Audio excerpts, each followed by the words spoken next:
큰 주제로 벌써 38번째 강의 중에 있습니다. 아직도 깨닫지 못한 제자들에게 하신 예수님의 말씀입니다. 아직도 깨닫지 못한 제자들에게 하신 말씀, 두 번이나 오늘 본문에 주님이 이렇게 말씀하세요. 아직도 깨닫지 못하느냐. 아직도. 우리 한번 옆에 계신 분들에게 이렇게 물어보실까요? 아직도 깨닫지 못하고 계십니까? 아직도 깨닫지 못하고 계십니까? 나에게 해야 되는 거군요. 나에게. 아직도 깨닫지 못하느냐. 주님이 오늘 이렇게 말씀하시는 거예요. 오늘 본문에 앞서서 우리는 오병이어, 칠병이어, 주님도 본문 가운데 언급을 하셨는데 내가 오병이어 사건을 통해서도 이야기하지 않았느냐. 칠병이어 그 기적의 현장에서도 너희들이 보고 배우지 않았느냐. 그런데 여러분, 이 두 가지 사건의 공통된 특징은 바로 떡입니다. 떡과 연결되어 있는 이야기를 주님이 하신 거예요. 그런데 문제는 이 두 가지 사건, 떡과 관련된 두 가지 사건을 제자들이 분명 경험하고 공부했음에도 불구하고 오늘 제자들의 반응을 보니까 전혀 변화되지 않았어요. 전혀 깨닫지 못한 모습들이에요. 오늘 제자들이 도시락을 준비하는 것에 이 14절 보니까 도시락 준비하지 못한 이 상황 가운데 문제가 생긴 거예요. 그래서 걱정하기 시작합니다. 그래서 한 번 더 예수님이 이야기하신 거예요. 야, 오병이요? 봤잖아. 칠병이요? 봤잖아. 근데 아직도 걱정하고 염려하고 두리번거리고 있는 거예요. 참 예수님의 재미난 표현. 너희들이 눈이 있어도 보지 못하고, 그 위에 17절 보니까 너희 마음이 둔하냐? 이렇게 물어보시는 거예요. 정말로 교회 안에 교회를 20년 30년 다녔는데 이런 영적으로 둔한 사람들이 아직도 많다는 사실이에요. 정말로 우리가 오늘 말씀 새겨들어야 할 말씀인 줄로 믿습니다. 제자들의 모습이 오늘날 저와 여러분들의 모습과 전혀 다르지 않다는 거예요. 다시 한번 우리가 인생 가운데 처해 있는 작은 문제들 앞에 가지고 있는 그런 염려, 그런 고민들, 그런 불안함과 초조함, 지금 오늘도 우리가 예수님을 만나고 말씀을 깨닫는 이 자리를 통해서 한 번 더 다시 한번 떡 되신 그 예수 그리스도의 말씀이 우리의 심령에 새겨질 수 있기를 바랍니다. 아직도 깨닫지 못한 제자들에게 오늘 주님이 두 가지를 강력하게 이야기하십니다. 첫 번째는 바리새인들의 누룩을 주의하라는 거예요. 지금 떡과 관련된 문제가 생긴 이 상황 속에서 주님이 하신 말씀이에요. 첫 번째가 바리새인들의 누룩을 주의하라. 15절 말씀해 보니까 예수께서 경고하여 이르시되 삼가 바리새인들의 누룩을 준비하라. 같은 내용 누가복음 12장 1절 말씀에 비슷한 내용인데 이렇게 기록됩니다. 예수께서 먼저 제자들에게 말씀하여 이르시되 바리새인들의 누룩 곧 외식을 주의하라. 이렇게 얘기하는 거예요. 그러니까 바리새인들의 누룩은 뭐예요? 외식. 여기서 외식은 밖에 나가서 먹는 음식을 말하는 것이 아니라 외식, 겉모습, 외형적인 거, 껍데기를 이야기하는 거예요. 여러분, 예수님께서 갑자기 제자들에게 떡을 준비하지 못한 제자들에게 뭐라고 말씀하고 계시냐면 누룩 이야기를 하고 있는 거예요. 여러분, 누룩은 일종의 곰팡이입니다. 곰팡이는 보면 어때요? 겉에 뭔가 이렇게 막 솜처럼 뽀송뽀송하게 있는데 뭔가 이것이 막 이렇게 크기도 있고 큼지막해 보이고 뭐 그러지만 사실은 아무것도 아니잖아요. 후 불면 날아가 버리는 것들, 그런 것들이잖아요. 왜 예수님께서 갑자기 누룩에 대한 이야기를 꺼내셨는가? 이 누룩이 가지고 있는 그 영향력 때문입니다. 제자들은 당시 바리새인들의 그런 신앙의 영향을 받고 있었어요, 사실은. 그러니까 주님은 그것들을 깨버리기를 원하시는 거예요. 그런 외식적인 것들을 깨버려야 생명의 역사가 만들어지기 때문입니다.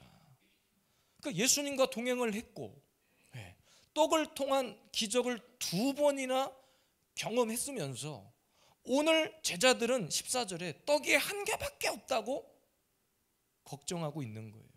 그러니까 이것은 지금 내 마음속으로 이런 거예요. 마치 예수님을 인정할 수 없다는 듯한 태도를 갖고 있는 거예요. 그러니까 이 시대의 가장 심각한 신앙의 문제점이 뭐냐? 두말할 것도 없이 외식주의입니다. 외식주의. 그러니까 말씀이 없어. 교회 안에서 집사고 권사고 장로이고 직분자이긴 한데 말씀이 없는 거예요. 저는 이것을 외식주의 신앙이라고 생각합니다. 상황 앞에서 무너지고 어떤 결정적인 순간에 믿음을 발휘하지 못하고 겉으로 볼 때는 완벽한 그리스도인이고 완벽한 교회에서는 누가 봐도 저 정도의 신앙의 모습이면 정말 천국 일본으로 갈 것 같은데 실상 들여다보면 그것이 아니라는 거예요. 삶의 변화가 전혀 일어나지 않아. 그러니까 어떤 중요한 삶의 어려움이 생겨나고 아픔이 다가오면 전혀 세상 사람들과 다른 모습을 찾아볼 수 없다는 거예요. 찾아볼 수 없다는 거예요. 지난 주일부터 제가 산상수훈 말씀을 강해하고 있어요. 이번 주일 말씀도 잘 정리를 하고 또 원고를 기록하고 말씀을 묵상하면서 두 번째 말씀이 빛과 소금에 관한 이야기거든요. 제가 미리 스포해 드리는 거예요. 빛과 소금에 관한 이야기예요. 그리스도인으로서 세상에서 빛으로 살아가고 소금으로 살아가라는 거예요. 그런데 빛된 성도가 없고 소금과 같은 성도를 찾아볼 수 없습니다. 성도는 많아요. 교회 다니는 사람은 많아요. 감히 주일 성수했다고 말하는 사람은 많은데 바리새인들의 누룩과 같은 곰팡이와 같은 사람들이 많다는 거예요.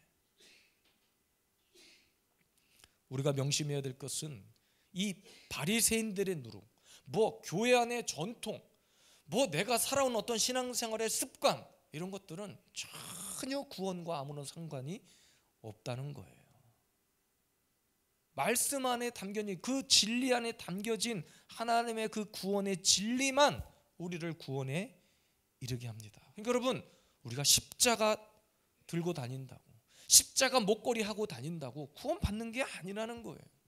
십자가의 신앙이 필요한 거지, 십자가를 향한 믿음이 필요한 거지, 그거 목에 매달고 다닌다고 구원 받는 거 아니라는 거예요.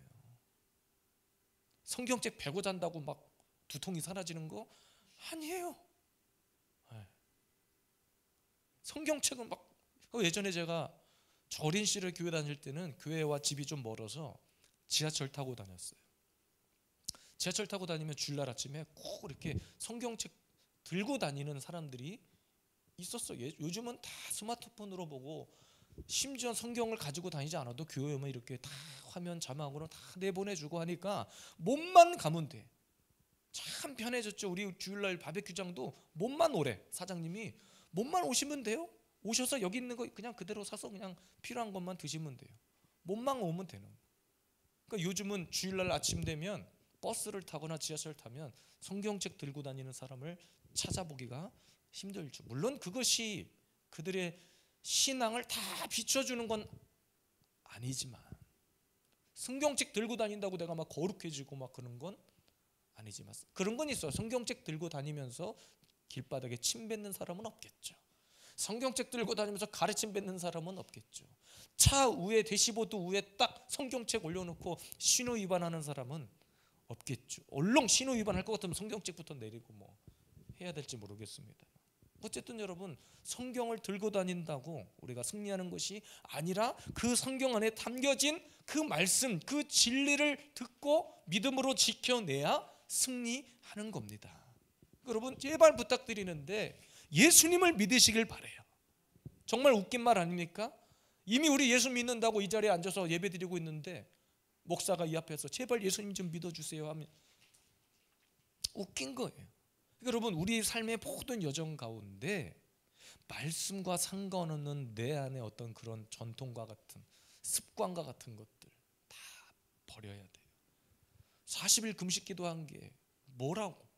40일 너무 위대하고 귀한 일이긴 합니다만 하나님이 원하시는 40일 금식 기도였는지를 돌아봐야 돼요. 40일 금식 기도하다가 돌아가신 분을 제가 여럿 봤습니다. 40일 금식 기도하다가 집안이 풍비박산 나는 것도 여러 번 봤고, 40일 금식 기도하다가 건강이 완전히 그냥 이빨 다 빠지고 이렇게 돼서 몇 달 동안 병원에서 치료받는 분들을 봤어요. 그것이 너무 귀한 것이긴 하지만 그것 때문에 내가 구원받는 것이 아니라는 거예요. 입술로만이 아니라, 그러니까 바리새인들의 특징인 그거였어요. 가지고 있는 지식이 너무 많다 보니까 예수님이 하나님의 아들이라고 말할 때 가장 발끈했던 그룹들이 바리새인들이에요. 그리고 당시 제사장들이었습니다. 제사장은 누구예요? 제사장은 당시 교계 지도자들을 말하는 거예요. 그런데 예수님이 나타나서 하나님의 신성에 대해서 얘기하고, 내가 하나님의 아들이고 내가 떡인데 내가 말씀이야, 나로 말미암지 않고는 아버지 나라를 볼 자가 아무도 없어 라고 얘기할 때 가장 발끈했던 사람들이 그런 사람들이었어요. 왜? 그들은 껍데기만, 무늬만 그리스도인이었기 때문입니다. 이번 주일날 그래서 산상순 두 번째 말씀 제목이 그리스도인으로 살아간다는 것이에요. 주일날 할 설교 다 해버렸네요. 안 놔도 되시겠네. 다 해버렸네. 제목까지 알려드렸고. 21절, 아직도 깨닫지 못하느냐. 아직도. 지금 너희들이 누구와 함께 있느냐. 지금 너희들이 들었던 말씀, 너희들이 했던 기도, 너희들의 부르짖음, 그거 다 어디 갔냐는 거예요.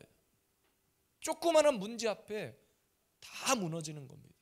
조금만 먹고 살기 힘들고, 조금만 돈이 없고, 조금만 막 가정에 문제 생기면 당장 막, 그때마다 하나님은 우리에게 무릎을 요구하시고 예배를 원하시고 기도를 원하시는데, 우리는 은행 찾아 돌아다니고 사람한테 뭐 도움을 청하려고 사람 찾아다니고, 그러니까 하나님 앞에 찾아오기만 하면 그 문제가 해결되는 것은 일도 아닌데, 하나님이 기다리고 계신 곳에서는 나아갈 생각은 하지 않고 은행 찾고 사람 찾고 돈 찾고 있는 거예요. 그것이 우리의 모습이 아니었냐는 거죠. 그래서 주님이 아직도 깨닫지 못하느냐. 그래, 너 그 문제 내가 다 아는데 일단 예배 나와봐. 그래, 다 알겠으니까 일단 함께 기도하자. 그래, 내가 그 문제 해결해 줄 테니까 나를 좀 만나자. 주님이 원하시는데 우리는 교회 나올 때만, 주일날만 그리스도인이야. 주일날만 직분자야. 오늘 주님은 그래서 떡이 없어 걱정하는 제자들에게 전혀 상관없는 바리새인의 누룩에 관한 이야기를 하는 거예요. 너희들의 그런 잘못된 껍데기 의식을 버리라는 거예요. 오늘도 이 저녁에 나와 예배하는 우리 사랑하는 성도 여러분들, 내 안에 있는 그런 바리새인의 누룩을 발견함과 즉시 오늘 십자가 앞에 다 불태울 수 있기를 바랍니다. 그리고 예수 그리스도 안에서 그런 상황들을 만날 때마다 믿음을 발휘하시길 바라요. 은행 찾고 사람 찾고 돈 찾는 것이 아니라 주님 찾고 십자가 앞에 나와서 무릎 꿇을 수 있게 되기를 주님의 이름으로 축복합니다. 두 번째입니다. 아직도 깨닫지 못한 제자들에게 주님이 뭐라고 말씀하셨느냐? 헤롯의 누룩을 주의하라는 거예요. 두 번째 누룩이죠. 15절 말씀 우리 함께 읽겠습니다. 예수께서 경고하여 이르시되 삼가 바리새인들의 누룩과 헤롯의 누룩을 주의하라. 본문의 사건을요, 여러분, 마태복음 16장에 나와서 비교가 되는데 바리새인과 사두개인의 누룩을 주의하라고 나옵니다. 여러분, 사실 이 바리새인과 헤롯은 한통속인 거예요. 한통속인 거예요. 헤롯이 누구냐면 당시 로마 황제로부터 권력을 위임받아서 팔레스타인 지역을 통치하던 분봉왕이었습니다. 분봉왕. 그런데 이 헤롯 가문에 수많은 그 헤롯들의 공통점이 뭐였냐면 돈 욕심이 많았다는 거예요. 물질에 관한 욕심들. 그래서 당시에 헤롯이 행했던 정치 행위가 뭐였냐면 과도하다 싶을 정도로 백성들에게 세금을 부과해가지고 아주 그냥 백성들의 고요를 뽑아먹는데 앞장섰던 사람이에요. 그것을 다 헤롯 왕들이 가로채가는 당시 상황이 그랬습니다. 사두개인들 역시 마찬가지였습니다. 바리새인들, 사두개인들 마찬가지였어요. 다 헤롯과 한 통속이었다는 거예요. 그러니까 당시의 사두개인들, 바리새인들은 현실주의자들이거든요. 그러니까 자신들이 제사장 출신이라는 것들 때문에 자신들의 위치를 가지고 친로마적인 삶을 살았어요. 그러니까 그들이 행하는 자기가 교계 지도자임에도 불구하고 그 당시 정치 권력에 빌붙어서 살았다는 거예요. 그러니까 그들에게는 신앙에 관심이 있는 것이 아니라 오직 돈과 권력과 명예에만 관심을 가졌다는 거예요. 그런데 오늘 본문에서 예수님은 제자들한테서 그런 모습을 발견해 버린 거예요. 그런 모습을. 이들이 나와 함께 있음에도 불구하고 먹고 사는 것에 대한 걱정이 더 많구나. 그러니까 바리새인과 사두개인, 이 헤롯들과 전혀 다르지 않다는 거예요. 지금 주님이 뭘 지적하는 겁니까? 물질과 관련된 물질주의 그 신앙의 잘못된 패턴을 버리라는 거예요. 그 돈 욕심, 물질 욕심. 여러분, 이 시대에 많은, 이름만 대면 알만한 많은 큰 교회 목사님들이 두 가지 때문에 무너지잖아요. 하나는 여자 문제, 스캔들 문제. 두 번째는 돈입니다. 돈. 이 두 가지 때문에 많은 교회 목사님, 이름만 대면 아는 목사님들이 그냥 무너져 내리는 거예요. 교회가 막 반토막이 나고 쪼개지는 거예요. 그것 때문에. 예수님은 분명히 저와 여러분들에게 이렇게 말씀하셨습니다. 제자들에게 무엇을 먹을까? 무엇을 입을까? 무엇을 마실까? 염려하지 말라고 했는데 이런 설교 들을 때만 아멘 하지. 교회 문 열고 나가면 오늘은 또 뭐 먹을까? 제 아내가 항상 수요일날 금요일날 교회를 우리가 먼저 오니까 저녁에 오늘 우리 새끼들 뭐 먹이지? 그리고 토요일날만 금요일날만 되면 이번 주에 우리 교인들 뭐 먹이지? 항상 이 걱정. 물론 당연히 해야 될 걱정이죠. 주일날 예배 끝나고 여러분들에게 맛있는 것들을, 영양가 있는 것들을 다 이렇게 공급해 드려야 되니까 당연한 걱정이긴 하면서도 사실은 늘 우리의 걱정은 또 뭐 먹지? 또 뭘 애들한테 사 입혀야 되지? 늘 이 걱정인 거예요. 오늘 본문을 보니까 정말 재미난 장면이 나옵니다. 예수님께서 누룩에 관한 이야기를 하시니까 제자들이 갑자기 막 수군거려요. 16절 말씀이죠. 제자들이 서로 수군거리기를 이는 우리에게 떡이 없음이로다 하거늘. 예수님을 통해 갑자기 누룩에 대한 이야기를 하니까 제자들이 기회는 이때다 하고 지금 떡 이야기를 한 거예요. 이게 무슨 얘기냐면 예수님은 영적인 이야기 하고 있는데 제자들은 눈에 보이는 육적인 얘기 하고 있는 거예요. 도시락 걱정하고 있는 거예요. 그래서 이 시대 최고의 우상은 바로 뭐냐? 돈이고 물질이에요. 우리가 물질에 매여버리는 순간 주님은 보이지 않습니다. 제가 이 교회, 작은 교회로 목회를 하지만 돈 하는 순간 복음은 사라지는 거예요. 제가 아무리 교회가 힘들고 어려워도 이 강단에서 말씀을 선포하는 일에 올인하지 않고 영적인 일에 올인하지 않으면 목회는 못하는 거예요. 돈이 보이고 돈 걱정을 하는 순간 주님은 사라집니다. 이곳에 하나님의 은혜는 떠나는 거예요. 그런 우상을 빨리 벗어버리시기를 바랍니다. 물질에 매이잖아요. 말씀도 들리지 않아요. 먹고 사는 문제가 더 커 보이잖아요. 주님이 보이지 않는 거죠. 지금 당장 배가 골아 죽는데 예수님이 뭐 그냥, 그러니까 믿음 없는 사람들 이야기를 들으면 맨날 이런 소리, 예수님이 밥 먹여주냐? 그럼 우리는 뭐라고 대답해야 돼요? 먹여줍니다. 예수님이 나를 살게 하느냐? 살게 하죠. 저희 가정 이야기를 제가 수도 없이 들려드렸습니다. 어렵고 힘든 시기를 겪었습니다. 다 말씀드릴 수 없지만 그러나 한순간도 배가 고파서 줄이거나 목마른 적이 없어요. 우리 세 자녀를 보십시오. 굶주린 아이들 같습니까? 그렇지 않잖아요. 육적인 이야기이긴 하지만 한순간도 하나님은 우리들의 인생을 모른 척하지 않으셨어요. 단지 그것만 보세요. 너 그렇게 힘들고 어려운데 돈이야 나냐 묻는 거예요. 물질이냐 주님이냐 택하라는 거죠. 과감하게 주님을 택하실 수 있으시겠습니까? 지금 당장 우리 집이 경매로 내일 넘어가. 그런데도 예배 나와서 아무 일 없다는 듯이 예배드리고 하나님 앞에 은혜를 구하고 찬양하고 경배할 수 있으시겠습니까? 오래전에 저희 교회에 출석하셨던 어떤 성도님의 이야기 너무나 잘 아실 거예요. 그 집이 결국 경매로 넘어갔어요. 그 성도님의 멀쩡한 아파트 한 채가 어떤 가정의 실수로 인하여서 넘어가 버렸습니다. 계속 그 일 때문에 신방하고 교회에서 함께 기도하고 말씀으로 권면하고 또 기도하는 중에 하나님께서 주신 지혜가 있어서 제 아내를 통해서 어떤 이렇게 하는 방법이 있을 것 같다. 그러면 집을 지킬 수 있다. 왜냐하면 기도하며 하나님이 주신 지혜였기 때문에. 안 들어요. 같이 기도할 때만 목사님 은혜 받았어요. 속이 이제 후련합니다. 바로 나가서 그 다음날 통화하면 전화 안 받아요. 그리고 어쩌다 전화가 되면 뭐 이래서 문제고 저래서 문제고 막 난리예요.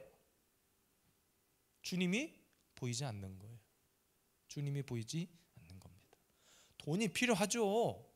저도 돈 좋아한다니까요. 돈 주시면 저 기꺼이 받아요. 돈이 좋아요. 그러나 돈을 사랑하는 순간 어떻게 되느냐? 끝장나는 거죠. 돈은 필요하지만 돈을 사랑하면 안 되는 거예요. 제가 돈 때문에 막 어디 가서 설교가 막 부담이 되고 막 신앙생활에 방해를 받고 있다면 이미 저한테도 그 물질이 우상이 된 거예요.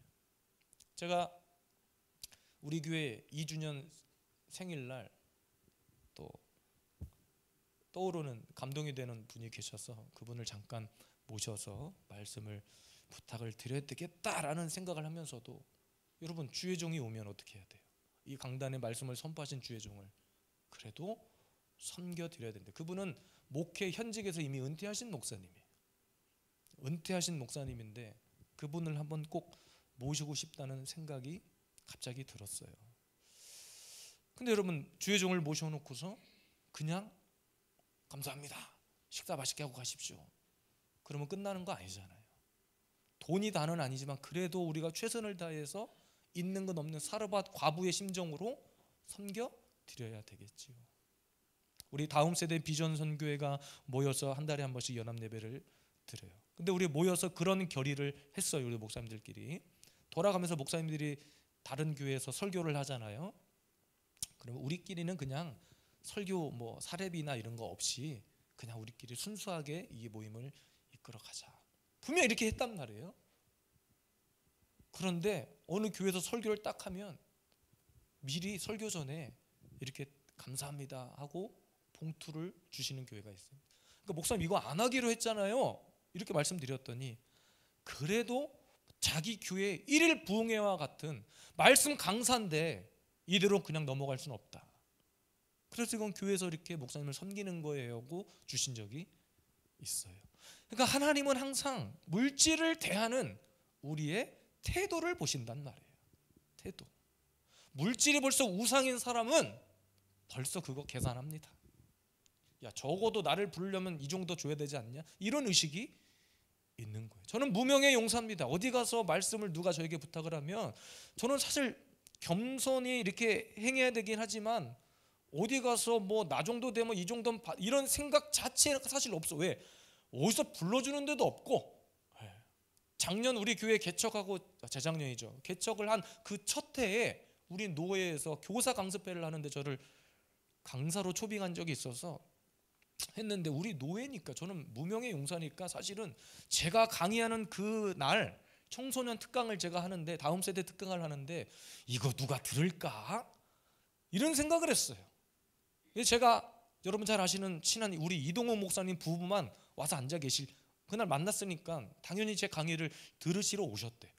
그래 감사하다고 했는데 그래도 우리 교회당 많은 세미나실에서 하는데 거의 꽉 찰 만큼 사람들이 와서 강의를 들으시다고. 참 그래서 힘이 나고 용기가 나더라고요. 다 끝나고 가려고 하는데 그 교사 세미나 주최하는 그 장로님께서 부랴 저한테 전화를 해가지고 내려오시면서 목사님 감사합니다, 수고하셨습니다, 이렇게 인사를 하시더라고요. 제가 지금 돈을 주고 받고의 이야기를 하는 것이 아닙니다. 물질을 대하는 우리의 태도, 중심이 어디 있느냐예요. 누룩 이야기하고 있는데 제자들은 돈 얘기하고 있고 먹고 사는 이야기 하니까, 영적인 이야기 하고 있는데 자기 생각, 자기 육적인 이야기 하고 있는 제자들에게 아직도 깨닫지 못하느냐. 나와 함께 있으면서 너는 지금 내가 보이는 것이냐 돈이 보이는 것이냐. 주님의 한탄입니다. 한탄. 감리교회 창시자죠, 요한 웨슬레이는 이런 이야기를 했습니다. 나는 주머니가 회개하지 않은 사람의 회개는 신용하지 않는다, 신뢰하지 않는다는 거예요. 무슨 말입니까? 하나님 앞에서 이 물질에 관한 철저한 회개가 있어야 된다는 거예요. 하나님 앞에서 철저한 회개. 저와 여러분들에게 주신 물질은 쌓아두라고 주신 물질이 아니라 뭐하라고 주신 물질입니까? 흩으라고. 내 호주머니 속에 꼭꼭꼭 쌓아놓으라고 주신 물질이 아니라 흩어 나누라고. 그래서 옛날에도 제가 전도사 때 교회에서 처음 사역하며 교회에서 사택에 살고 그럴 때 선교사님이 오시거나 막 이렇게 부흥 강사가 오면 저는 늘 불안했어. 저보다 제 아내가 감동을 더 빨리 받고 감동 받는 금액의 사이즈가 저하고 달라요. 그래서 내가 이번에는 좀 감동 좀 적게 받으시지, 오히려 그냥 막 말려야 돼. 이렇게 선교사님 오시면 그냥 못 넘어가. 우리가 잘 아는 저희 교회 한번 오셨던 이정환 선교사님이 이번에 또 아마 이번 주, 아마 내일 한국에 도착하시 5월 달에 잠깐 한 달 동안 일이 있으셔서 머무시는가 봐요. 저에게 연락이 왔어요. 제가 그 이야기를 아내한테 했단 말이죠. 그랬더니 가장 먼저 한 생각이 뭐냐면 어떻게 섬겨드리지? 이 생각이에요. 우리 교회 왜 오지? 우리 교회 아직 오신다는 말을 하신 적이 없어요. 아직 우리 교회 제가 뭐 초초한 이런 얘기를 한 적도 없고 그런 대화를 나눈 적은 없어요. 근데 가장 그 얘기를 했을 때 저가 제 아내하고 나눈 이야기는 어떻게 섬기지? 어떻게 잘 섬겨드릴까? 이 걱정을 하는 거예요. 그러니까 선교사님이 오셨으니까 한국에 머무는 동안 이번에 여러분들이 부활절 헌금 하나님 앞에 드린 것을 선교사님에게 잘 또 심어드렸어요. 그랬더니 저에게 전화가 와가지고 아니 유 목사님 이게 웬 헌금이냐고 전화가 왔어요. 그러면서 저에게 그런 말을 하시더라고요. 참, 다른 후원하는 교회 리스트가 쫙 있는데 예수비전 세운 교회의 그 선교 헌금은 그 선교 헌금의 무게가 너무 크다는 거예요. 그러니까 감동 받으셨다는 얘기예요. 그 작은 교회에서 그렇게 자기에게 잊지 않고 섬겨준 것에 대해서 너무나 감사하다는 이야기입니다. 계시는 동안 저희 교회에 모시게 될지 아닐지는 모르겠지만 개인적으로는 만나기로 하긴 했는데 여러분, 물질은 그렇게 흩트는 거예요. 쌓아두라고 있는 것이 아니라 또 이렇게 설교하면 헌금 많이 하라고 그런가 보다. 그것이 아니라 오해하지 마세요. 헌금 많이 해라 이 말이 아니라 물질을 대하는 뭐다? 태도, 영적인 태도, 우선순위. 하나님은 돈은 우리에게 맡겨주신 거예요. 내 것이라고 주신 것이 아니라 맡겨주신 것입니다. 그래서 항상 물질을 대하는 태도는 먼저 우선순위를 하나님 앞에 드릴 때, 우선순위를 드릴 때.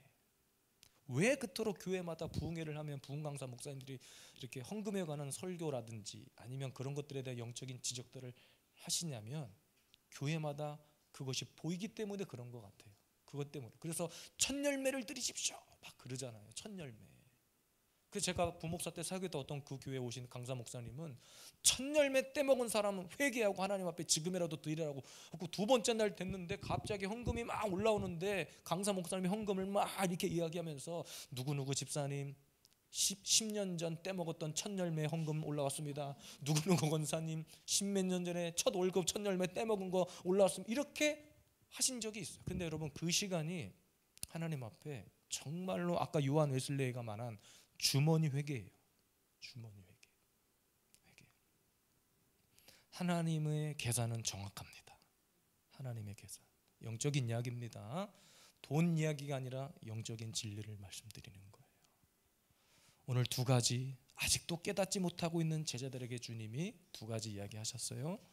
바리새인의 누룩과 헤롯의 누룩을 주의하라. 외식적인 신앙, 껍데기만 가지고 있는 신앙이 아니라 정말로 오직 예수만 바라보는 예수님 중심의 신앙. 그리고 물질 신비주의, 물질 신앙. 돈이면 다 예수님보다 돈이 먼저 보이는 그 신앙. 우리가 하나님 앞에 철저히 회개할 거 회개하고, 하나님 앞에 무릎 꿇을 거 무릎 꿇고, 하나님 앞에 드릴 거 드리고, 하나님의 말씀을 따라 오늘도 믿음의 결단을 주님 앞에 드리는 우리 모두가 되기를 주님의 이름으로 축복합니다.